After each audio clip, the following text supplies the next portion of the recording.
5 months ago, I failed a job interview. Not because I didn't have the skills, not because I didn't work hard enough, but because I couldn't speak. Not properly, not clearly, not in English. My name is Antonio. I'm 26 years old, from Barcelona, Spain. And there was a time, not long ago, when even the simplest sentence felt impossible. How are you? Such an easy question. But for me, it wasn't easy at all. Every word had to be built in my mind first. Every sentence felt like a test I was about to fail. So most of the time, I just stayed silent. And silence can feel very heavy when you know you have something to say. I wasn't lazy.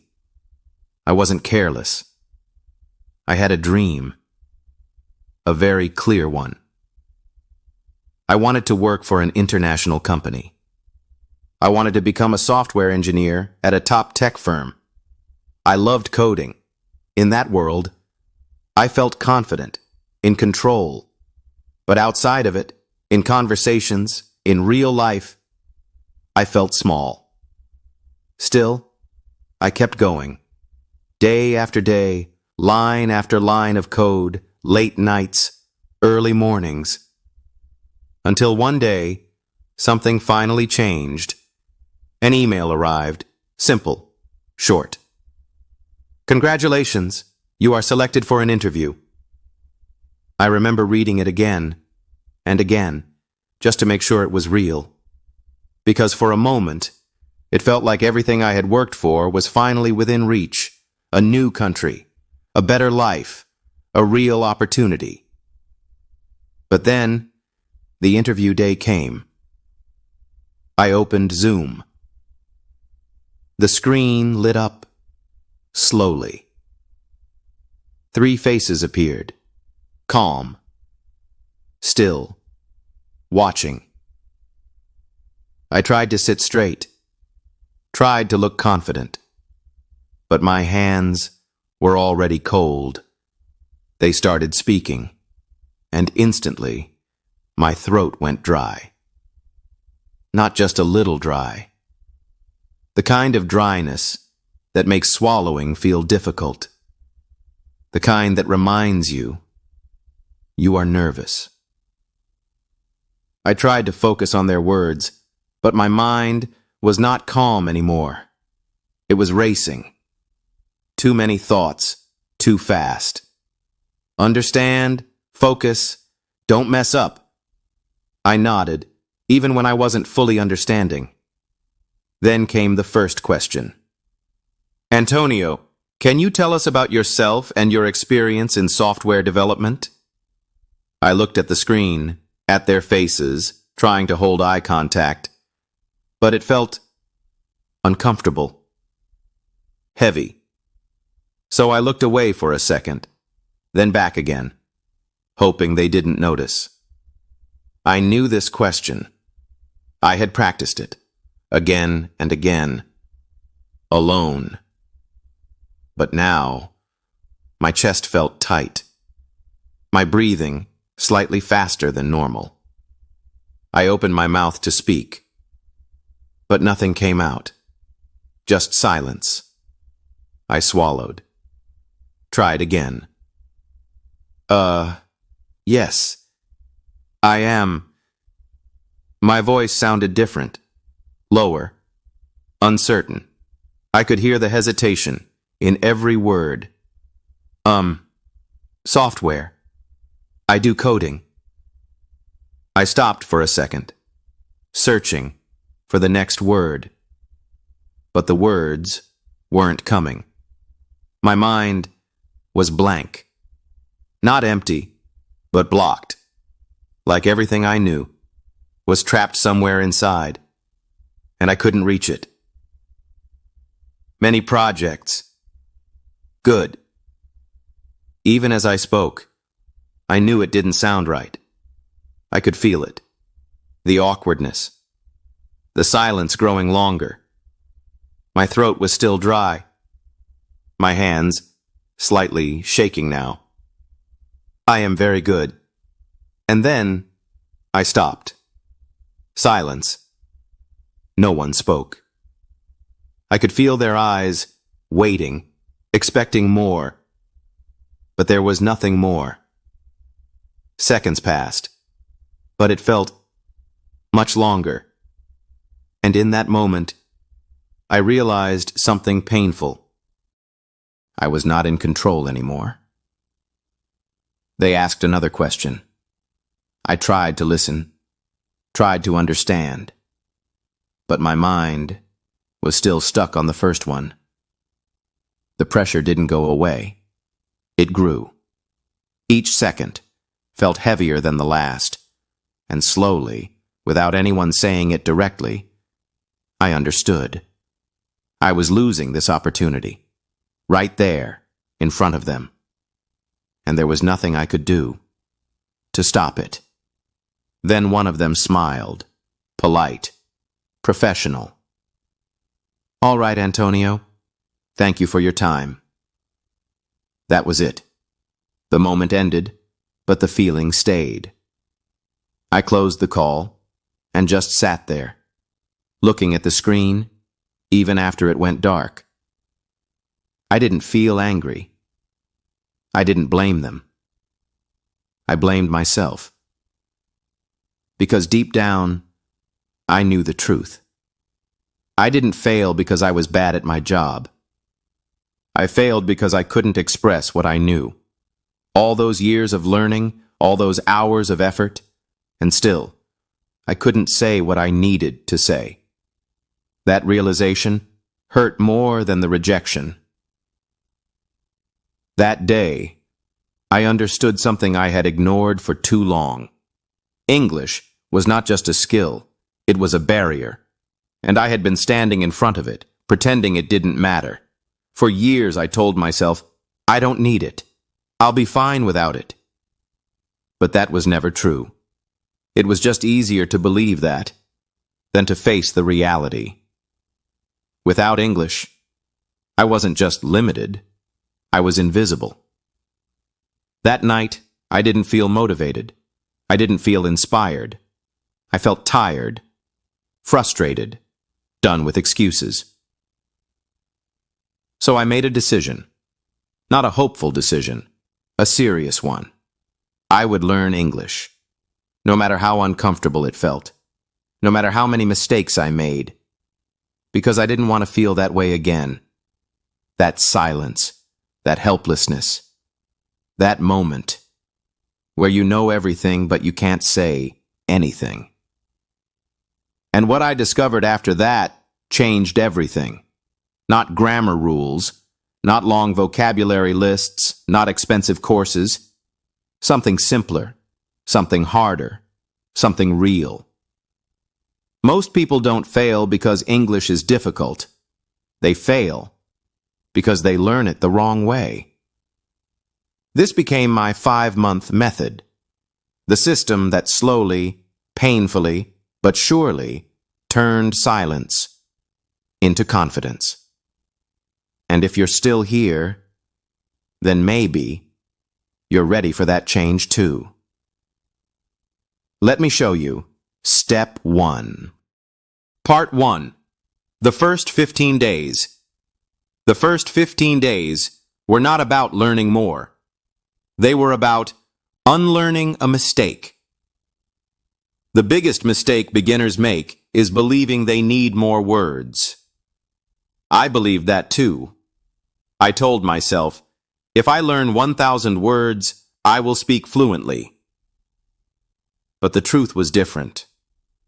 I already knew hundreds of words. They were there, quiet, waiting, like tools, locked inside a box that I didn't know how to open. And that's when I noticed something. Fluency didn't come from learning more. It came from finally using what I already knew. So for the first 15 days, I stopped chasing new words and started building with the ones I had. At first, it felt limiting, like trying to build a house with only a few bricks. But I was wrong. Those small pieces were enough to begin. Step 1. The survival sentences. I asked myself one simple question. What do I actually need to say every day? Not in a classroom, not in an exam, but in real life. So I wrote 50 sentences, simple, practical, real. Hi, how are you? Can you repeat that? I don't understand. I am learning English. I need a coffee, please. They looked small, almost too simple. But they carried my entire progress. Because these sentences were not just words. They were actions. They were the difference between staying silent and being understood. Every morning, I read them out loud. Not once, not twice, 10 times. At first, my tongue resisted. Slow, heavy, like it wasn't used to moving this way. Words came out broken, unstable. But I didn't stop.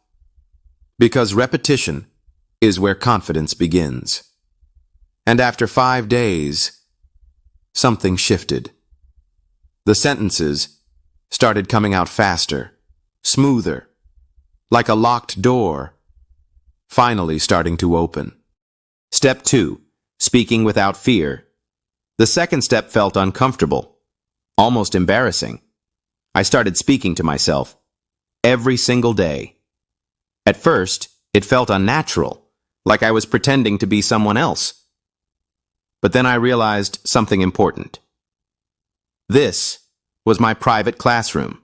No one listening, no one judging, no pressure to be perfect. So I spoke. About everything. About nothing. In the shower. I am taking a shower. The water is hot. I feel relaxed. In the kitchen, I am making eggs. I like eggs. They are easy to cook. Simple thoughts, simple words. But something powerful was happening. My brain was adapting. English was no longer a subject.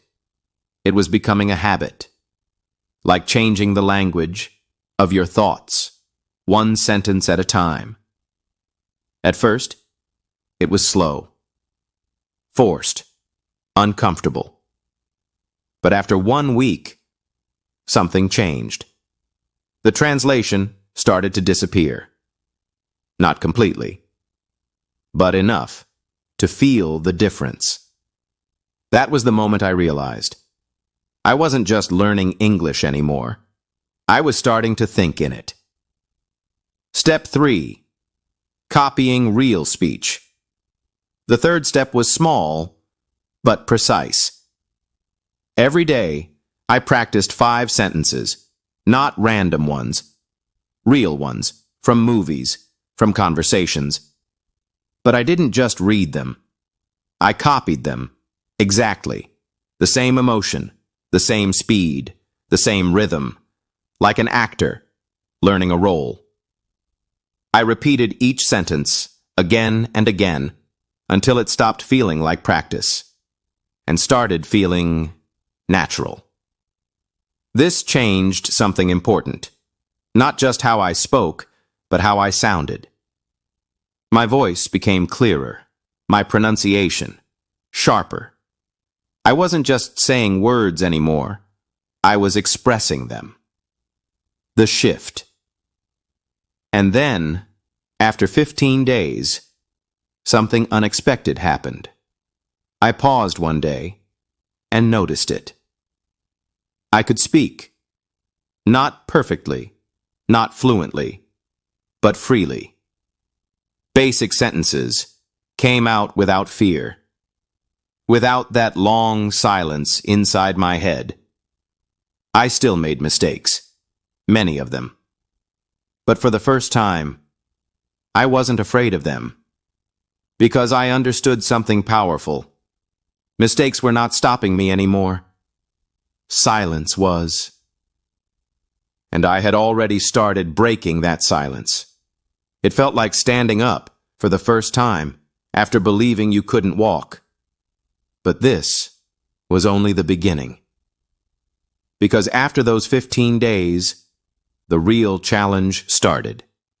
And what came next is where everything truly changed. Part 2, where real progress begins. I spent years learning English. But when it was time to speak, my mind went blank. No words, no confidence, just silence. And that was the moment I realized something painful. Knowing English is not the same as speaking English. The first 15 days changed everything. Not because I learned more words, but because I stopped learning the wrong way. I fixed my biggest mistake, and suddenly I could speak basic sentences without thinking, without freezing. But deep down, I knew the truth. This was not fluency. This was survival. I didn't want to just manage English. I wanted to live in it, to think in it, to feel it, to speak without hesitation. I wanted real conversations. So I built a new system, a system that didn't just teach English, it trained my brain to think in English. And what happened next changed everything. The question-answer method. My biggest problem wasn't vocabulary. It was speed. My brain was translating, and translation was slowing me down.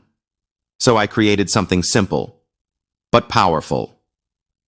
The question-answer method. I asked myself a question. Then I answered immediately. No overthinking. No perfection. Just speaking. What did you do today? I worked. That was my first answer. But I didn't stop there.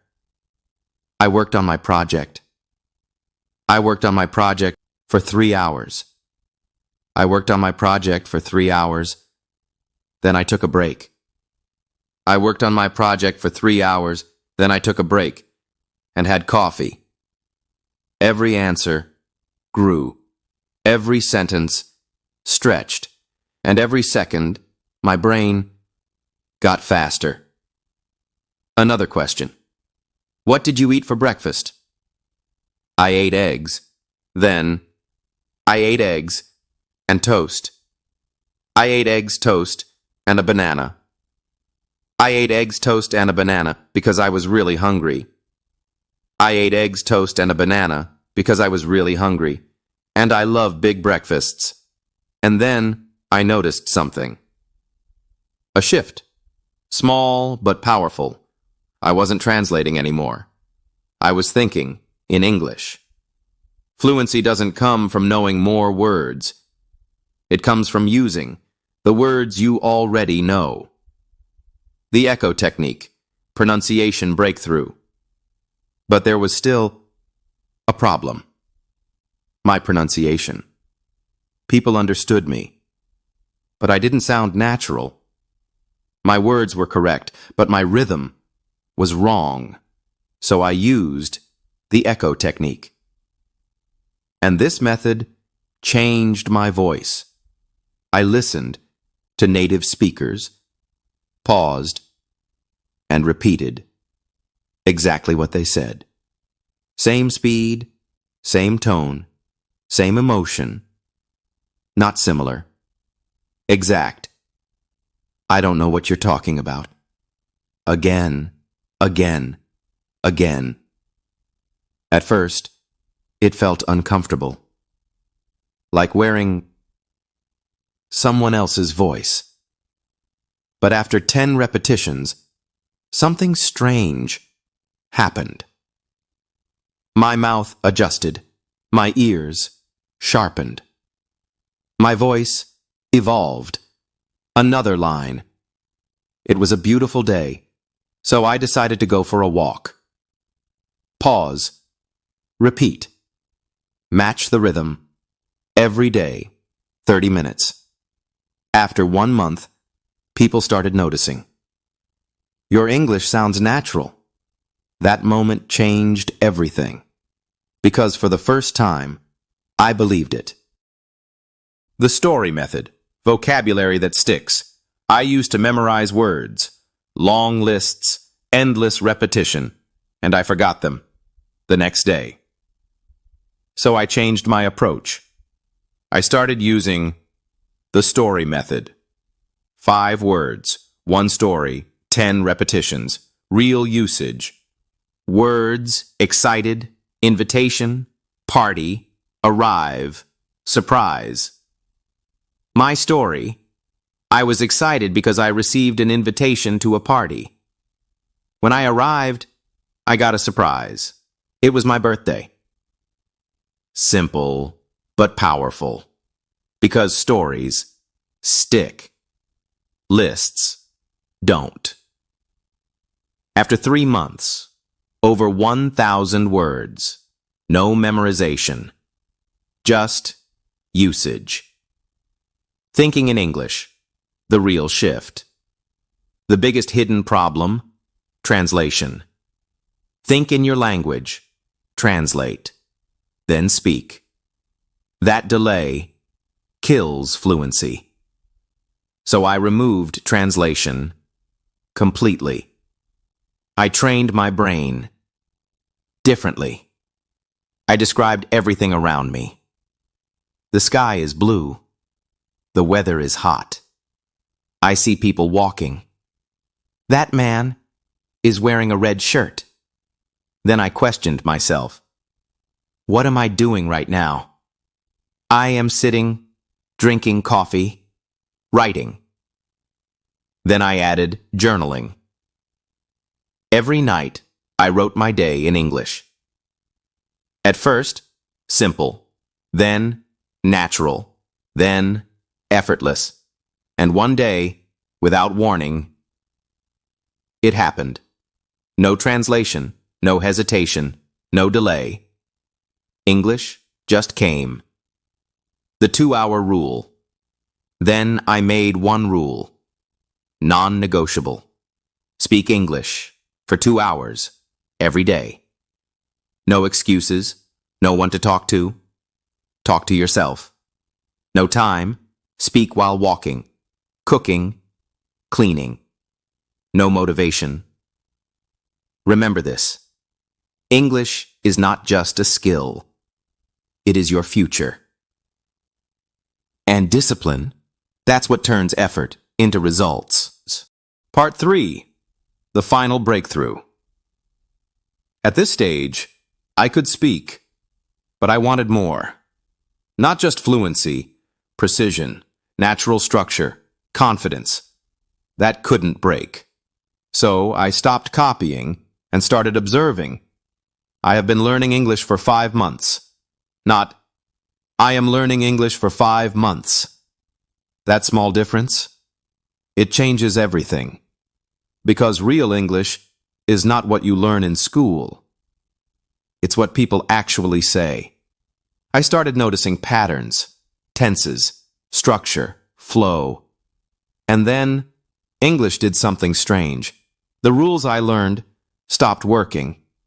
Then came the confusion, prepositions. On the bus, but in the car. At night, but in the morning. Why? No clear answers.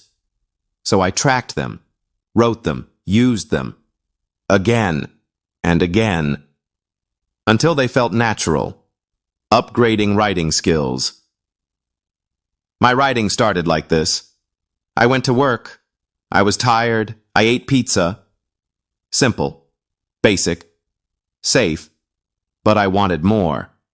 So I studied native writing, blogs, books, articles. and I copied their style. Slowly, my sentences changed, my structure improved. My voice became stronger. Shadowing active listening. Then I leveled up. Shadowing. Listen. Repeat. Instantly. Match speed. Match rhythm. No delay. This sharpened everything. Pronunciation. Fluency. Confidence. Movies became training, not entertainment. Pause. Repeat. Focus. And slowly, I stopped sounding like a learner. Confidence. The hidden key. Then I realized something most people never understand. English is not just knowledge. It's courage. Many people know English, but they don't speak because they're afraid. So I removed fear. I spoke everywhere.